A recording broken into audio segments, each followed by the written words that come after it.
ഞങ്ങളുടെ വീടിയെണ്ണം തന്നെ അടുത്ത മുഖ്യമന്ത്രി. അതെന്താ ഇയാൾക്ക് അത്ര ഉറപ്പ്? പുനർജനിയിൽ വീടിയെണ്ണം പ്രഖ്യാപിച്ചത് 229 വീടുകൾ. ശരി. വയനാട് രാഹുൽ ഗാന്ധി പ്രഖ്യാപിച്ചത് 100 വീട്.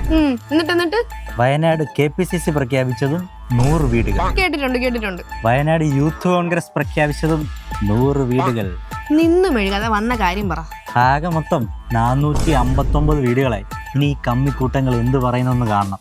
ഇനി ഞാൻ അങ്ങോട്ടൊരു കാര്യം പറയാം. രാഹുൽ ഗാന്ധി ജൂലൈ 31 തറക്കല്ലിട്ട് താക്കോൽ കൊടുത്തത് 100 വീട്. TCക്ക് ഡിസംബർ 28 കോൺഗ്രസിന്റെ സ്ഥാപക ദിനത്തിൽ കൈമാറിയത് ഇവിടെ 100 വീട്. പിന്നെ TCക്ക് കഴിഞ്ഞ മാസം 10-ാം തീയതി കൊടുത്തത് 40 വീട്. പിന്നെ 2018 സതീശൻ പുനർജനിക്ക് വേണ്ടി തറക്കല്ലിട്ട് താക്കോൽ ദാനം നടത്തിയത് ഒരു 240 വീടിന്. അപ്പൊ മൊത്തം 480 വീടായി. കോൺഗ്രസ് പണിയെന്ന് പറഞ്ഞത് 459 വീടുകൾ, പണിത് കൊടുത്തത് 480 വീടുകൾ. അപ്പൊ അധികമായിട്ട് പണിത് 21 വീടുകൾ.